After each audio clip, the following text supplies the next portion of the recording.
எல்லாருக்கும் வணக்கங்க. உங்கள் எல்லாரையும் 666 மந்த்ரா யூடியூப் சேனலுக்கு வரவேற்பதிலே ரொம்ப சந்தோஷம்.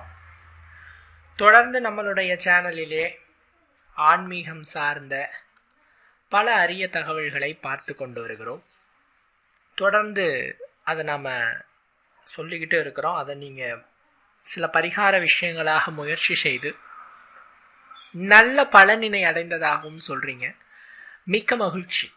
அந்த வகையில் இந்த வீடியோ பதிவில் வருகிற ஜனவரி 25 தமிழ் மாதம் தை 11 தேதியன்று வியாழக்கிழமை தைப்பூச திருநாள். இந்த தைப்பூச திருநாளில் மிகப்பெரிய ராஜ யோகத்தை அடையக்கூடிய ராசிகள் யார் யார் அப்படிங்கிறத பற்றி பார்க்க போகிறோம். பொதுவாக இந்த ராஜயோகங்கள் அப்படிங்கிறது மாத முடிவில் ஏற்படலாம். ஏன்னா ஒவ்வொரு கிரகங்களும் மாதத்துக்கு ஒரு முறை, அதாவது சில கிரகங்கள் மாதத்திற்கு ஒரு முறை இடம்பெயரும். சில கிரகங்கள் 2.5 வருடம் ஆகும். சனிலாம் 2.5 வருஷம், குருலாம் 1 வருஷம், இந்த மாதிரி பிராகேதுலாம் 1.5 வருஷம். இந்த மாதிரி இப்படி கிரகங்கள் பெயர்ச்சி ஆகும்போது ஒவ்வொரு விதமான பலாபலன்களை நமக்கு கொடுக்கிறது. அப்படி வருகிற இந்த தைப்பூச திருநாள் அன்று நமக்கு இந்த கிரகங்களினுடைய திருவருளால் மிகப்பெரிய ராஜ யோகம் கிடைக்க இருக்கிறது. அது என்னென்ன கிரகங்கள்னா ராகு மற்றும் கேது கிரகங்கள். நவகிரகங்கள் 9ங்க. இதில் வலிமை பொருந்திய கிரகம் என்று சொல்லுவது கேது பகவான். கேது தான் பார்த்தீங்கன்னா வலிமை மிக்க கிரகம் அப்படின்னு சொல்றது. அதை தொடர்ந்து தான் மற்ற கிரகங்கள் எல்லாமே வரும். இந்த கேதுங்கிறவர் ஞானகாரகன் அப்படின்னு சொல்லுவாங்க. கேது எங்க உக்காந்தாலும் அந்த இடத்த உங்களுக்கு ஒரு ஒரு ஒரு தியாக இடமாக மாற்றுவாங்க. ஒரு தியாகம். இப்போ ஒருவேளை 5வது இடத்துல உக்காந்துட்டாருன்னு வைங்க கேது, புத்திரதோஷம்னு சொல்லுவோம். ஆக்சுவலாக அந்த புத்திரதோஷத்தையே பல பேர் இன்னைக்கு தவறாக புரிஞ்சிட்டு இருக்கீங்க. புத்திரதோஷம் தான் குழந்தை பிறக்காதுன்னு சொல்லிட்டு இருப்பாங்க. அதெல்லாம் அப்படி கிடையாது. புத்திரதோஷம்னா அந்த குழந்தையை நீங்கள் பெற்றாலும் அந்த குழந்தைக்கு நீங்கள் என்னதான் செஞ்சாலும் அது உங்களுக்கு எதுவும் பண்ணாது. நீங்கள் காட்டின அன்பு உங்களுக்கு திரும்பி ரிட்டர்ன் வராது. ஸோ என்ன ஆகும் எதிர்காலத்தில் உங்களுக்கு அந்த பிள்ளைகள் மீது அவ்வளோதானாப்பா, பிள்ளைய பெற்றா என்னப்பா நம்மளுக்கு, நாம் ஒண்டியாகவே இருந்திருக்கோம் அப்படிங்கிற ஒரு தியாகம், விரக்தி எப்படினாலும் நம்ம வச்சுக்கலாம். அந்த மாதிரி ஒரு உணர்வினை ஏற்படுத்தும். இப்போ 7ல் போய் கேது உக்காந்துட்டாருன்னு வச்சுக்கோங்க. 7ங்கிறது ஆணுக்கு மனைவிக்கு உண்டான ஸ்தானம், பெண்ணுக்கு கணவனுக்கு உண்டான ஸ்தானம் 7ங்கிறது. 7ல் போய் உக்காந்துட்டா இப்போ இணையில்லாத ஒரு பொருத்தத்தை தேர்வு செஞ்சிடுறீங்க. ஜாதகப்படி இணையில்லாத ஒரு பொருத்தத்தை தேர்வு செஞ்சிட்டிங்கன்னா அவர்கள் திருமண வாழ்க்கையே ஒரு தியாக உணர்வோடு, ஒரு விரக்தியோடு, சரி அப்படிங்கிற ஒரு சகிப்புத்தன்மையோடு அப்படியே ஓடிட்டு இருக்கும் லைஃப். ஒரு என்ஜாய்மெண்ட் இருக்காது. இப்போ 2வது இடத்துல உக்காந்துட்டுச்சு. இந்த 2வது இடங்கிறது வாக்குஸ்தானம். என்னங்க பேசி என்னங்க ஆக போகுது, ஒருத்தர்கிட்ட பேசி நமக்கு என்ன கிடைக்க போகுதுங்கிறது. சம்பாத்திய ஸ்தானம் 2வது ஸ்தானங்கிறது வருமான ஸ்தானம். அங்கே போய் உக்காந்துட்டார். சம்பாரிச்சு என்னங்க பண்ண போகிறோம், ஜாலியாக இருப்பாங்க, செலவு பண்ணுவாங்கன்ட்டு. இந்த மாதிரி ஒவ்வொரு கட்டங்களிலும் இருக்கக்கூடிய காரகத்துவத்தை தியாகத்துவமாக மாற்றுபவர் கேது பகவான். ராகு பகவான் அப்படி இல்லை. ராகு பகவான் என்ன பண்ணுவார்னா இவர் கொஞ்சம் டேஞ்சர். சனியை காட்டிலும் 2 மடங்கு டேஞ்சர்னு சொல்லிட்டு ஜோதிட சாஸ்திரம் சொல்லுது. கேதுங்கிறவர் சாஃப்ட். கேதுங்கிறவர் ஒரு ஞானகாரகன். பாவகிரகங்களில் ராகு கேதுக்கள்லாம் வராங்க அப்படின்னாலும் கேது உண்மையாலுமே ஒரு சுபர் அப்படின்னே நான் சொல்லுவேன். பட் ராகு அப்படி இல்லை.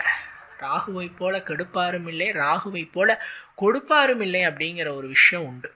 இப்போ அதே ராகு இப்போ 5ல் போய் உக்காந்துட்டாருன்னு வச்சுக்கோங்க.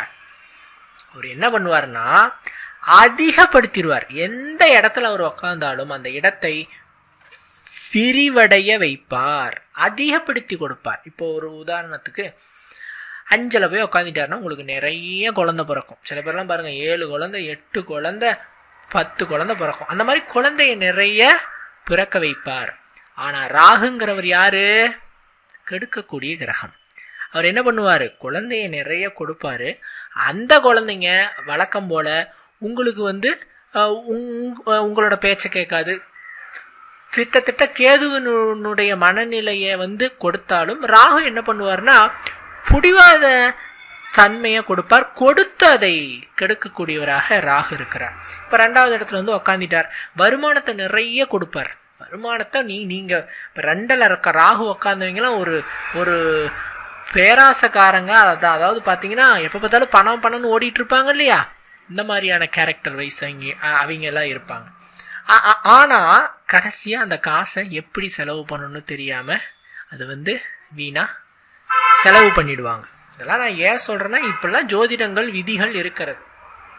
ராகு கேதுக்கள் சுபர் அசுபர் என்பதை விட அவர்கள் மாறக்கூடிய கோணத்தை பொறுத்தும் அவர்கள் மாறக்கூடிய கட்டங்களை பொறுத்தும் மாறுபட்ட பலாபலன்களை கொடுக்கக்கூடியவர்கள். அதன்படி வருகிற பௌர்ணமி தைப்பூச திருநாளன்று அவர்களினுடைய அந்த நட்சத்திர இடமாற்றத்தால், அதாவது நட்சத்திரங்களிலிருந்து இன்னொரு நட்சத்திரம் அவர்கள் இடம் பெயருவார்கள். அது உங்களுக்கு நன்றாக தெரிந்ததுன்னு தான் நினைக்கிறேன்.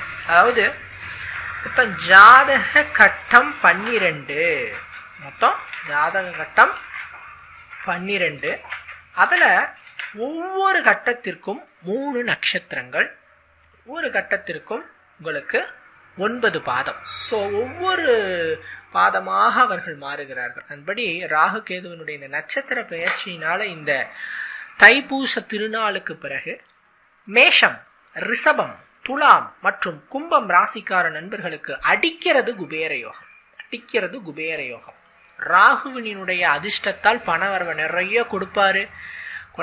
குழந்தை இல்லாதவங்களுக்கு குழந்தை பாக்கியம் அடையக்கூடிய வாய்ப்பு இருக்கு. திருமணம் நடக்காதவங்களுக்கு திருமணம் நடக்கக்கூடிய வாய்ப்பு இருக்கு. இப்படி அதிர்ஷ்ட யோகத்தை கொடுப்பார்.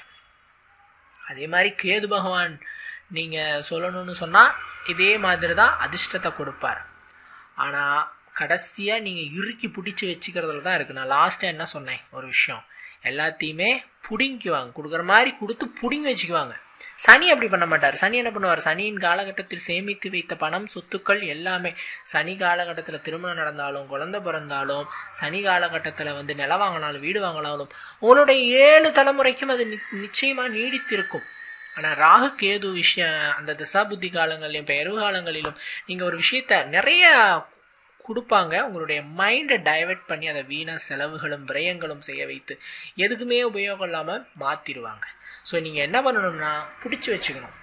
ஒரு இன்வெஸ்ட்மெண்ட்டு, ஒரு தங்க நாணயம் வாங்கி வைங்க. எதுலையாவது ஒன்றில் இன்வெஸ்ட்மெண்ட் சேஃபாக இன்வெஸ்ட் பண்ணுங்கள். நான் போய் காசை போகிறேன்னு சொல்லிட்டு பேரே தெரியாதீங்க ஊரே தெரியாதீங்கிட்ட போயிட்டு ஃபினான்ஸுன்னு போட்டுட்டு அதுக்கப்புறம் மொத்தமும் போச்சேன்னு இருக்கக்கூடாது. சேஃபான முதலீடு கோல்டில் போடலாம். லேண்டு உங்களுக்கு பார்த்து வாங்க தெரிஞ்சால் நல்ல ஒரு லேண்டில் போடலாம். உங்களுடைய வருமானத்தை பொறுத்து அள்ளி கொடுக்குறாங்க, அதை சரியாக இன்வெஸ்ட்மெண்ட் செஞ்சுக்கோங்க, பிடிச்சி வச்சுக்கோங்க, நல்லா இருக்கும். ஸோ வரக்கூடிய தைப்பூச திருநாள் நிச்சயம் இந்த 4 ராசிக்காரர்களுக்கு குபேர யோகத்தை அள்ளி கொடுக்க போகிறது. கண்டிப்பாலும் இந்த பதிவு உங்களுக்கு பயன் தரக்கூடிய வகையில் இருந்திருக்கும் நம்புறேன். மற்றும் ஒரு பதிவில் சந்திக்கலாம். நன்றி, வணக்கம். உங்களுடைய 7 தலைமுறைக்கும் அது நிச்சயமா நீடித்திருக்கும். ஆனால் ராகு கேது விஷயம் அந்த திசா புத்தி காலங்களிலும் பெயர்வு காலங்களிலும் நீங்கள் ஒரு விஷயத்த நிறைய கொடுப்பாங்க. உங்களுடைய மைண்டை டைவெர்ட் பண்ணி அதை வீணா செலவுகளும் விரயங்களும் செய்ய வைத்து எதுக்குமே உபயோகம் இல்லாமல் மாற்றிடுவாங்க. ஸோ நீங்கள் என்ன பண்ணணும்னா பிடிச்சி வச்சுக்கணும். ஒரு இன்வெஸ்ட்மெண்ட்டு, ஒரு தங்க நாணயம் வாங்கி வைங்க. எதுலையாவது ஒன்றில் இன்வெஸ்ட்மெண்ட் சேஃபாக இன்வெஸ்ட் பண்ணுங்கள். நான் போய் காசை போகிறேன்னு சொல்லிட்டு பேரே தெரியாதீங்க ஊரே தெரியாதீங்கிட்ட போயிட்டு ஃபினான்ஸுன்னு போட்டுட்டு அதுக்கப்புறம் மொத்தமும் போச்சேன்னு இருக்கக்கூடாது. சேஃபான முதலீடு கோல்டில் போடலாம். லேண்டு உங்களுக்கு பார்த்து வாங்க தெரிஞ்சால் நல்ல ஒரு லேண்டில் போடலாம். உங்களுடைய வருமானத்தை பொறுத்து அள்ளி கொடுக்குறாங்க, அதை சரியாக இன்வெஸ்ட்மெண்ட் செஞ்சுக்கோங்க, பிடிச்சி வச்சுக்கோங்க, நல்லா இருக்கும். ஸோ வரக்கூடிய தைப்பூச திருநாள் நிச்சயம் இந்த 4 ராசிக்காரர்களுக்கு குபேர யோகத்தை அள்ளி கொடுக்க போகிறது. கண்டிப்பாலும் இந்த பதிவு உங்களுக்கு பயன் தரக்கூடிய வகையில் இருந்திருக்கும் நம்புறேன். மற்றும் ஒரு பதிவில் சந்திக்கலாம். நன்றி, வணக்கம். யோகத்தை அள்ளி கொடுக்க போகிறது.